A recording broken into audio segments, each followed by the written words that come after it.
एक आदमी रेगिस्तान से गुजरते वक्त बड़बड़ा रहा था, कितनी बेकार जगह है ये, बिल्कुल भी हरियाली नहीं है, और हो भी कैसे सकती है, यहाँ तो पानी का नामो निशान भी नहीं है। तपती रेत में वो जैसे जैसे आगे बढ़ रहा था, उसका गुस्सा भी बढ़ता जा रहा था। अंत में वो आसमान की तरफ देख झल्लाते हुए बोला, क्या भगवान, आप यहाँ पानी क्यों नहीं देते? अगर यहाँ पानी होता तो कोई भी यहाँ पेड़ पौधे उगा सकता था, और तब ये जगह भी कितनी खूबसूरत बन जाती। ऐसा बोलकर वो आसमान की तरफ ही देखता रहा, मानो वो भगवान के उत्तर की प्रतीक्षा कर रहा हो। तभी एक चमत्कार होता है, नजर झुकाते ही उसे सामने एक कुआं नजर आता है।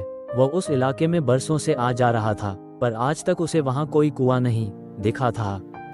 वो आश्चर्य में पड़ गया और दौड़कर कुएं के पास गया। कुआं लबालब पानी से भरा था। उसने एक बार फिर आसमान की तरफ देखा और पानी के लिए धन्यवाद करने की बजाय बोला, पानी तो ठीक है, लेकिन इसे निकालने के लिए कोई उपाय भी तो होना चाहिए।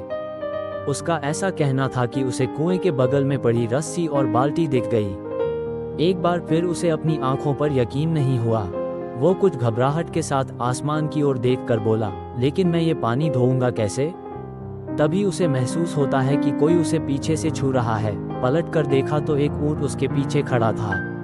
अब वो आदमी अब एकदम घबरा जाता है। उसे लगता है कि कहीं वो रेगिस्तान में हरियाली लाने के काम में न फंस जाए, और इस बार वो आसमान की तरफ देखे बिना तेज कदमों से आगे बढ़ने लगता है। अभी उसने 2-4 कदम ही बढ़ाया था कि उड़ता हुआ पेपर का एक टुकड़ा उससे आकर चिपक जाता है। उस टुकड़े पर लिखा होता है, मैंने तुम्हें पानी दिया, बाल्टी और रस्सी दी, पानी धोने का साधन भी दिया।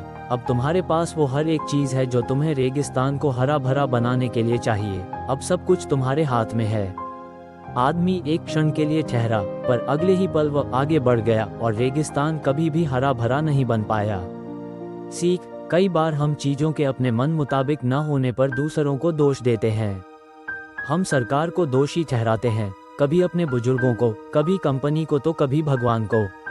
एक इंसान होने के नाते हम में वो शक्ति है कि हम अपने सभी सपनों को खुद साकार कर सकते हैं।